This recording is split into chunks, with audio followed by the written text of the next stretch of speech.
Hey folks, welcome to Wolfgang's Outdoors. Today we're going to be taking a look at my 72-hour shelter-in-place kit. Let's get right into it. This kit is mainly designed for natural disasters. It is heavily based on the American Red Cross preparedness kit. I'll leave some literature on that kit down in the video description. Keep in mind that my kit living in Kentucky is going to be different from your kit living in Arizona or Florida. I do not worry about hurricanes or excess heat. My main worry is tornadoes, flash floods, or earthquakes. Let's take a look at the kit. What we're going to talk about first is tools. So first up I have a multi-tool. This is the Gerber MP600. We have a file, large screwdriver, small flathead screwdriver, even larger flathead screwdriver with bottle opener, the tool which should not be named or else I'll get my channel banned, can opener, which note here the American Red Cross recommends you have a dedicated can opener, Phillips head screwdriver, lanyard hook, as well as a serrated blade, as well as our pliers with wire cutters replaceable. Next up we have first aid and hygiene items.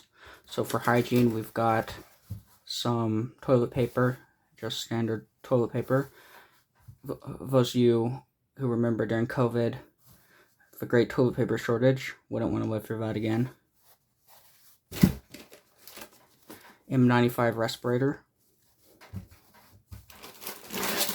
First aid kit, which we'll get to in a minute. And then some wet wipes or baby wipes to take an improvised shower.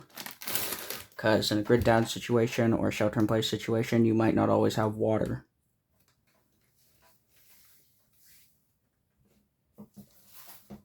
I almost forgot it, but in this category we're also going to have garbage bags for keeping waste under control. Now let's take a look at our medical kit. This is not a trauma kit, so we just have basic medical items. We have an ace bandage,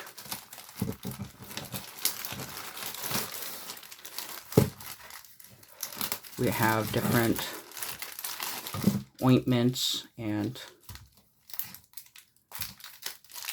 gels, ointments and wipes. So we have burn gel, sting relief pads, more sting relief pads, some cotton swabs, more burn gel, and then some poison ivy wipes.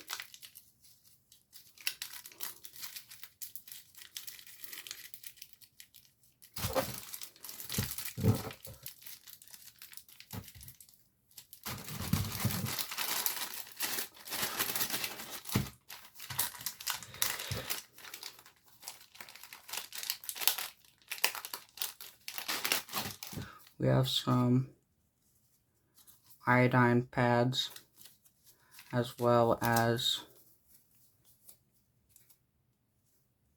some alcohol prep pads, and then down here we have some packages of triple antibiotic ointment.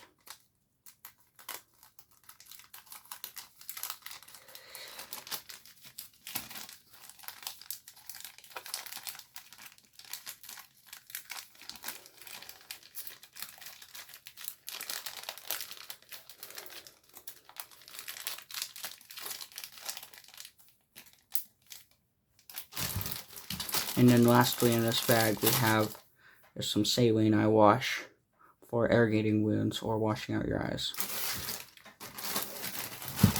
We have some medical tape,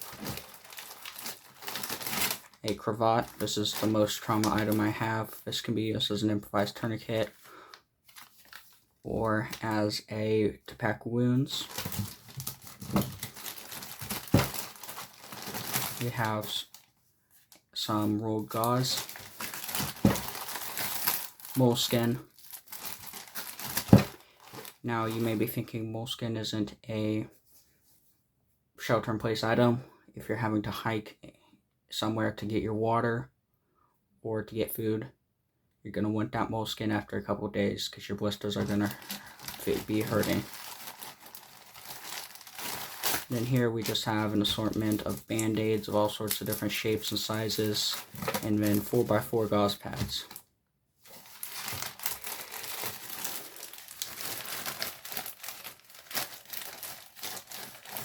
Next, you're going to want some easily opened, non-perishable food. So for this, I chose some canned soup.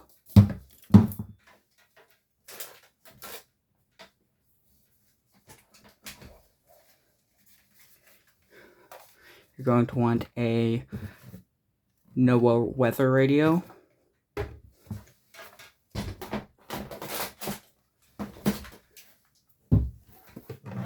This is a 6-watt solar panel I've picked up that charges items via USB-C. I have a video review coming out of this soon. A power bank. Make sure you top off your power bank every couple weeks or maybe every couple months so that it's ready for when you need it.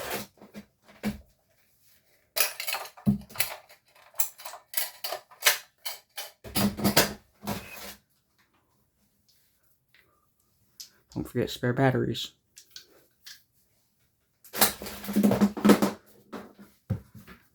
You need a light.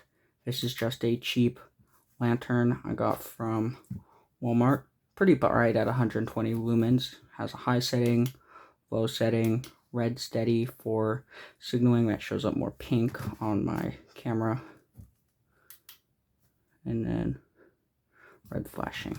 There we go. And I guess it's not designed for this, but I just know you could probably use this bottom part for a cover if you needed to. And this is just a diffuser. With this, you get more of a concentrated beam.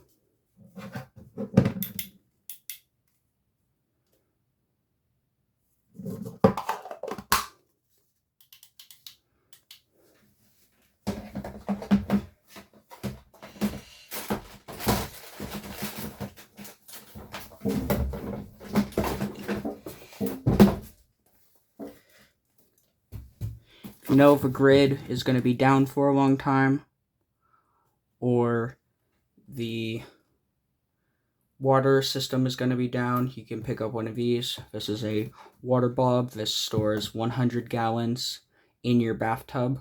Don't worry, it's not going to be touching your nasty bathtub. It's just filling up directly from the tap and stores the water in the bathtub.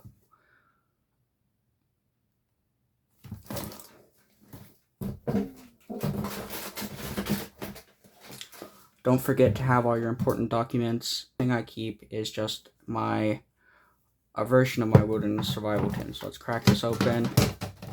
We've got a 1-quart Ziploc bag for water purification. We've got some note cards for note taking. Mini fire starting kit. This is the exact same as the one in my miniature survival tin video. My last survival tin video, so if you want to see this fire kit, go watch that video. Fox 40 whistle, 15 feet of 550 paracord, an emergency fishing kit. This is also the same one I had in my emergency survival tin video. I keep a bunch of these little fishing kits around. We have line wrapped around a razor blade, hooks, weights, swivel, and some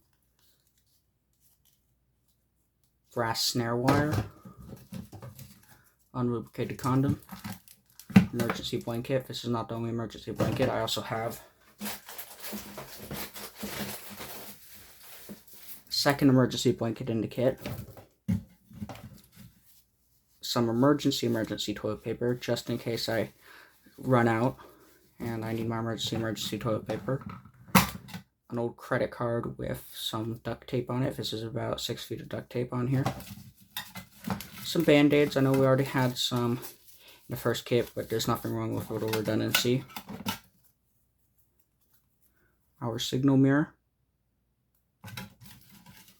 tinfoil, and our Suunto button compass with adjustable bezel. Also going to want to have 1 gallon per person per day of water. I like to keep these 24 packs of water that you can get at Walmart or gas stations.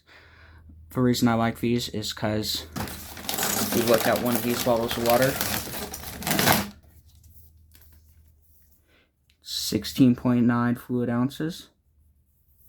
So if we round down to 16 ounces and we multiply that 8, we get 128 ounces. That's 1 gallon. There's 24 of these. 8 times 4 is 24. This here is 3 gallons, and this is easily stackable. So if you have a family, you can have a stack of these out in a closet or somewhere, and you can have your water put back.